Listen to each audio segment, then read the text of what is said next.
The car smelled like cheap air freshener and old secrets. You know that mix of coffee stains and mystery that only a used car can hold? Yeah, this one had it all. A 2014 silver Honda Accord, clean on paper, a little dented in spirit. When I first sat behind the wheel, I thought I'd done it.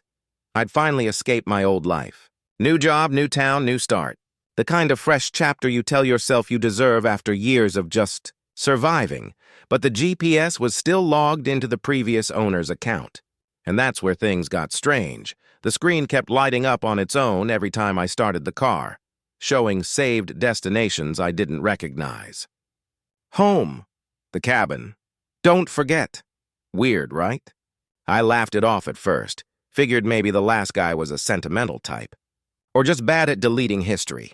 Then one night, curiosity won. I tapped on the cabin. The route popped up, 62 miles out of town, deep into the woods. I remember saying out loud, sure, what's the worst that could happen? Turns out a lot. But before we get to that night, the headlights, the dirt road, and what I found waiting for me, let me rewind. Because this story isn't really about a car. It's about how sometimes when you're trying to outrun your past, someone else's catches up with you first. My name's Michael Turner, 42, recently divorced, freshly broke, and trying to convince myself that buying a car from a stranger on Craigslist was a good financial decision. Spoiler alert, it wasn't. Still, I wanted to believe in fresh starts. After losing everything, my job, my house, and my sense of direction, this car felt like freedom. I didn't know it would become the map to someone else's unfinished story, so buckle up. Because what started as a normal drive home turned into a journey that changed everything I thought I knew about luck, loss, and the secrets we leave behind. Welcome, story lovers. From where are you watching? Drop your city name in the comments so we can see how far our story travels. Before that night in the woods, before the strange GPS coordinates and the whisper of a life that wasn't mine, there was just Michael Turner, a man who'd once had it all figured out, or at least believed he did.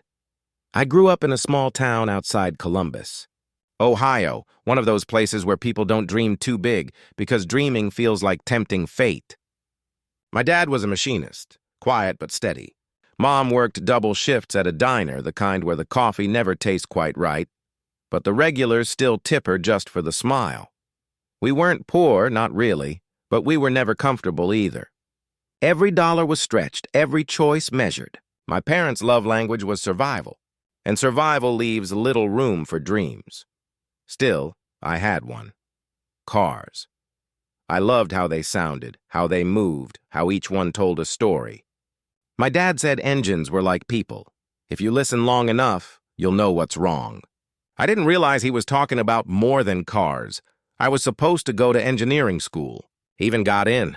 But life, like a bad mechanic, has a way of taking apart your plans and forgetting to put them back together. Mom got sick my senior year. Cancer, fast, brutal, and completely unfair. So I stayed. Took a job at the local auto shop to help pay the bills. Told myself college could wait. It never stopped waiting. Fast forward 20 years and I was still there. Same town, same garage, same worn-out hands. Except now I had a wife and a son. Lisa was everything I wasn't. Organized, hopeful, the kind of woman who color codes her life. She believed in structure, in savings, in 5-year plans. I believed in we'll figure it out. For a while, that balance worked. Then came the layoffs. The company that owned the garage downsized, and I was one of the first to go. Too old to be fresh talent, too young to retire. I tried everything. Uber, deliveries, handyman jobs. But the bills kept winning, and then Lisa left. No yelling, no dramatic fight. Just a folded note on the kitchen counter and her wedding ring beside it. I can't keep doing this, she'd written. Neither could I, but I didn't have the luxury of leaving. That was the fall. The kind that doesn't make headlines but empties you out from the inside. The kind where every day feels like someone pressed mute on your life. For a while, I lived on autopilot. Wake up, job hunt, get rejected, repeat. I stopped calling friends, stopped answering my dad's texts, stopped believing there was anything left to build. My son, Ethan, was the only thing that kept me tethered. He was 12, old enough to notice when I smiled less, smart enough to pretend he didn't. When I could afford weekends with him, I tried to make them count. Cheap pizzas, road trips to nowhere, old movies. He'd always ask, "Dad, what happened to your dreams?" I never had a good answer. It's funny how one small thing can start to feel like hope. For me, that thing was the car.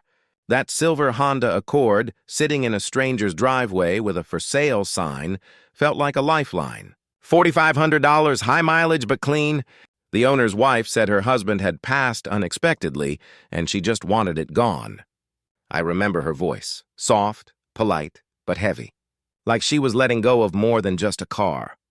I didn't ask questions. I just handed over the cash.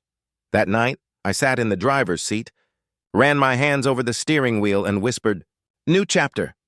The leather was cracked, the dashboard dusty, but to me it felt like freedom. I didn't know it was already haunted, with someone else's story, someone else's unfinished journey, but before I knew that, life was still heavy. I was still the guy scraping by, still trying to rebuild from the ruins. There were small victories, though, tiny sparks of survival, like fixing up old bikes and selling them on Facebook Marketplace, or helping a neighbor with her lawnmower just to earn grocery money, or calling Ethan every night. Even when I had nothing new to say, you start to measure life differently when you've lost big things. It's not about success anymore. It's about staying upright, about getting through one more day without collapsing under the weight. I told myself the car would help with that, a way to take delivery jobs again, maybe get back on my feet. I didn't realize it would drive me somewhere I wasn't ready to go, because sometimes survival isn't the hardest part. It's what you find after you've survived. And for me, that discovery began with a simple tap on a glowing GPS screen that said, "The cabin." But I'll get to that. For now, just remember this. When you buy something used, you never really know what you're inheriting. Someone else's joy, someone else's pain, or in my case, someone else's unfinished confession. I didn't plan to follow the GPS that night. It was one of those evenings when silence feels louder than noise, when the world seems paused and you can almost hear your own regrets breathing. I'd finished a long shift unloading boxes at a warehouse. My back ached, my phone bill was overdue, and Ethan had just texted me a picture of his new bike, one his mom's new boyfriend had bought him. I told him it looked cool, even though it stung like hell. So when I sat in the car that night, engine humming, headlights cutting through the dark, I noticed the GPS again. Same saved destinations, same names, only this time, one label caught my eye. Don't forget, that wasn't a normal name for an address. Curiosity. It's a dangerous thing when your life feels empty. I tapped it. The route blinked to life. 28 miles north near a place called Maple Hollow. Something about it tugged at me. Maybe because "don't forget" sounded like a message, not a location. And maybe, deep down, I wanted a reason to feel something again. So I went. The road was quiet, the kind that eats your cell signal and your sense of direction at the same time. The GPS voice kept repeating, "In 2 miles, turn left," over and over like a chant. When I reached the destination, I expected a house, a business, maybe a memorial. But there was nothing. Just an open field and a wooden sign half buried in weeds that read, "Maple Hollow Storage." I parked. Sat there for a while, unsure if I was being stupid or brave. That's when I saw the small note taped to the glove compartment. It was folded twice, yellowed with age. The handwriting was shaky but deliberate. "If you found this, I'm sorry. Check storage unit 42, my stomach tightened. The storage facility was right there, behind a rusty chain-link fence. I thought about leaving, about pretending I never saw the note. But something in me refused to turn away. I'd been ignored, overlooked, and invisible for years. But right then, I felt like I'd stumbled into something that mattered. The gate was unlocked. Inside, rows of metal doors stretched out under the dim flicker of security lights. I found Unit 42. A heavy lock hung from it, but when I pulled, it snapped open easily, like it had already been broken. The door creaked upward. The air inside was cold and smelled faintly of gasoline and old paper. I flicked on my phone flashlight and froze. Boxes, dozens of them, all labeled with dates. And in the middle, a dusty briefcase sitting on top of an old office chair. Inside the briefcase were photos, receipts, and what looked like police reports. Every folder had the same name on it, Daniel H. Cole, the same name printed on the title of my car, the previous owner. At first, I didn't understand what I was looking at. It was chaos, newspaper clippings, letters, even a torn photo of a young girl. But one word kept appearing, again and again, written in red pen across the pages. Justice. It didn't feel like a crime scene, not exactly. It felt like someone's unfinished mission. That night, I barely slept. I spread everything across my small apartment floor, trying to piece it together. Daniel Cole had been a local reporter, apparently obsessed with exposing corruption in a small-town police department near Maple Hollow. One of his stories never made it to print.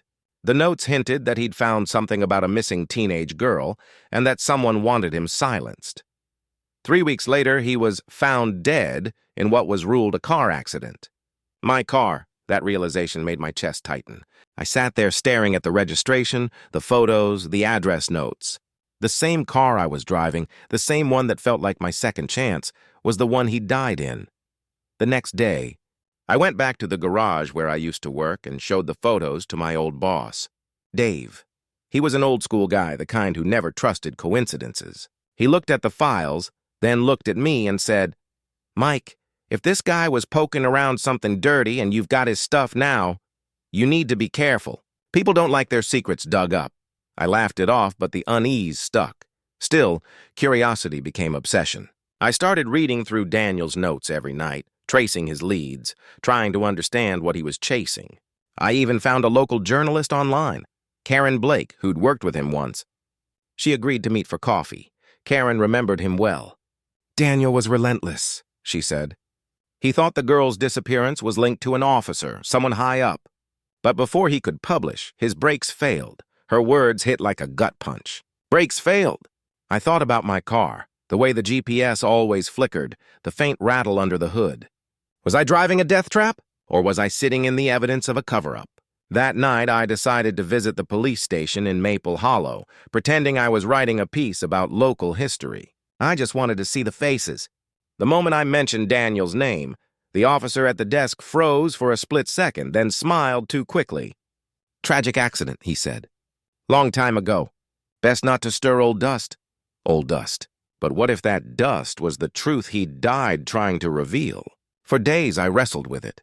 Part of me wanted to drop it, to protect myself, protect Ethan. But another part, the stubborn part that had been crushed under years of failure, refused to walk away. Because maybe, just maybe, finishing what Daniel started wasn't about him anymore. Maybe it was about proving that I could still make something matter. So I made a choice. I was going to find out what really happened.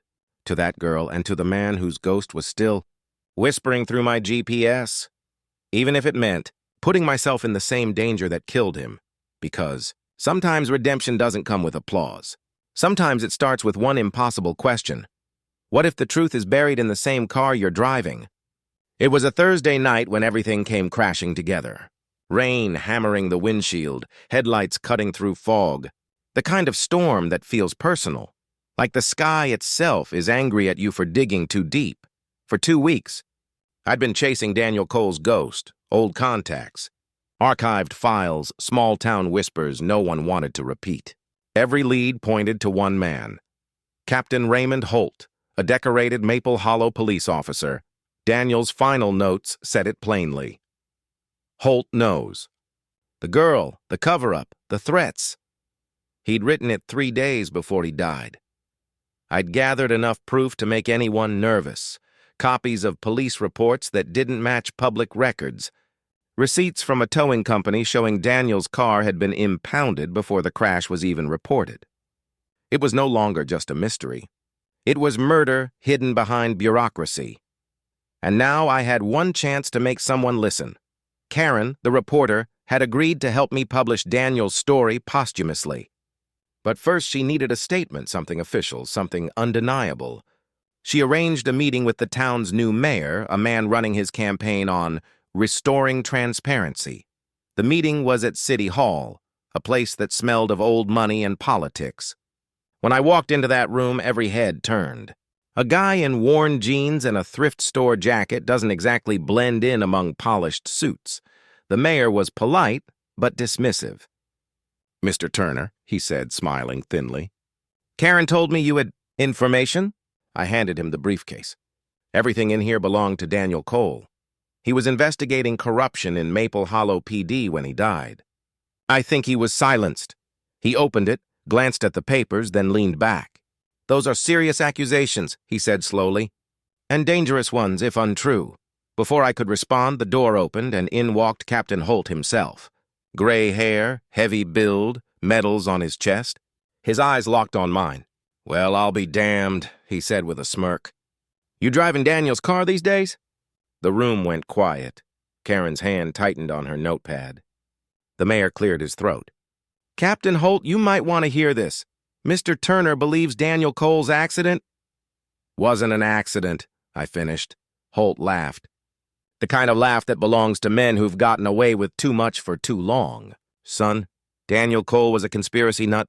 He was chasing Ghost. You're just following his breadcrumbs. I could have backed down. I could have left that room and pretended I'd never found the GPS message. But my entire life had been a series of moments where I stayed quiet, and it had gotten me nowhere. So I did something different. I plugged my phone into the conference screen.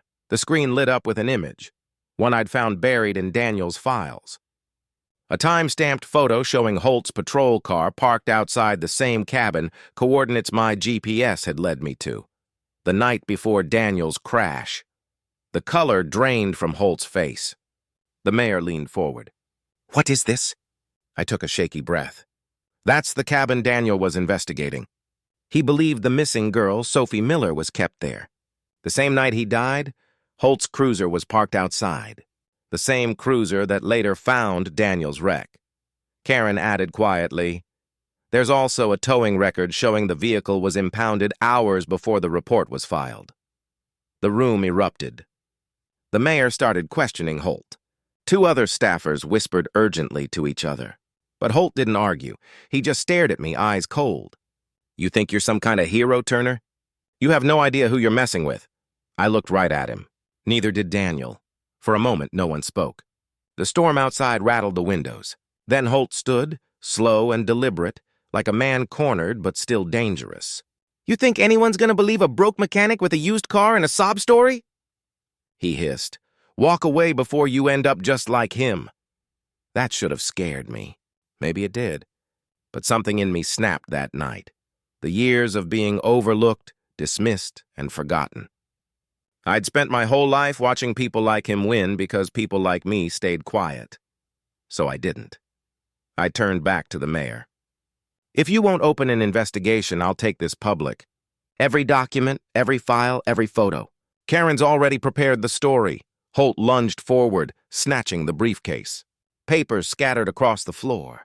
One slipped near Karen's feet, a death certificate with the coroner's signature. Forged. Karen grabbed it and held it up. "This is enough," she said, voice shaking. "This is going live tonight." Holt froze. For the first time, I saw fear behind his fury. Within an hour, the story broke online. By morning, the state police had seized the Maple Hollow precinct. Captain Holt was taken into custody on charges of obstruction and evidence tampering, but it didn't feel like victory. When I walked out of City Hall, soaked from the rain, the adrenaline faded, and the reality hit me. I wasn't just exposing a corrupt cop. I was carrying out a dead man's unfinished fight. And in that moment, I understood Daniel's final GPS message. Don't forget. It wasn't a warning. It was a plea to remember what he died for, to finish what he started. Dear audience, if you're enjoying the story, don't forget to give it a like. It really helps. Morning sunlight spilled through the blinds like forgiveness. For the first time in months, the air felt light, clean, almost sacred. The storm was over, but its echoes still lingered in my chest. Captain Holt was gone. The headlines called it the Maple Hollow Scandal. But to me, it was something deeper, a story about two men who refused to stay silent. One had died for the truth. The other had carried it to the finish line. The car, the same one Daniel had once driven, sat quietly in my driveway. The GPS was still there, the same screen that had once held secrets and fear. Now, when I turned it on, it simply showed home. And for the first time in years, I actually felt what that word meant. I started fixing cars again. Not for money, but for people who couldn't afford repairs. Single moms, students, anyone trying to keep their life moving. Karen set up a GoFundMe to help me rebuild the garage. Donations came from strangers all over the country. People who'd read about the story online and said it inspired them to follow the truth, no matter where it leads. That's when I realized Daniel's voice hadn't died with him. It had multiplied. A few months later, the town held a memorial for him. It wasn't fancy, just candles, photos, and a simple plaque that read, Daniel Cole, a man who chased the truth until it caught the light. I stood beside it with Karen, and for a long time, neither of us said anything. Then she smiled through tears. He'd be proud of you, you know. I shook my head. No, he'd just be glad someone listened. She laughed softly. That's pride, Michael. That night, I took a drive in Daniel's car one last time. The roads were quiet, lined with the gold of autumn leaves. The same winding turns that once led me into darkness now felt like a passage through memory. At the old cabin site, now sealed by police tape and silence, I parked, stepped out, and stood in the cold wind. There was peace there now, and I knew Daniel's story, Sophie's truth, and all the pain that came with it hadn't been for nothing. I opened the glove compartment. Inside was the folded GPS note, the one that started everything. Don't forget. I placed it back inside, smiled, and whispered, I won't. When I got home, I sold the car, not for profit, but to a foundation Daniel's sister started. They use it now as a mobile journalism classroom for young reporters, a traveling reminder of why truth still matters. Life went on. Karen's article won an award for investigative reporting. She never took full credit. She always said it was a shared story. The mayor implemented reforms that opened every police case in the town for public access. And me, I stayed in Maple Hollow. Opened a small repair shop called Second Chance Garage. Our motto? Every engine deserves to run again. Some nights, when I'm alone closing up, I still think about that message. How it found me, changed me, and somehow healed something I didn't even know was broken. Before all this, I was drifting, a mechanic just getting through days. Now, I'm a man who understands that every small act of courage, every step toward truth, creates ripples bigger than we ever see. Daniel taught me that. His story became mine. And maybe that's what redemption really is, not escaping the past, but transforming it. So whenever someone new walks into my garage, tired, defeated, ready to give up, I tell them a story.